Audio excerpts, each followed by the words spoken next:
ano kay Ma'am Jane G. Ano pangalan nun? Jane G. Hello, Ma'am Jane G. I need your help. I'm Lady Lynn Cañete Literal. I have 5 children without father. Masura.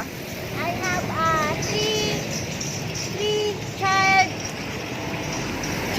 school in. Oo. I'm a simple rich Health. West garbage West. Woman.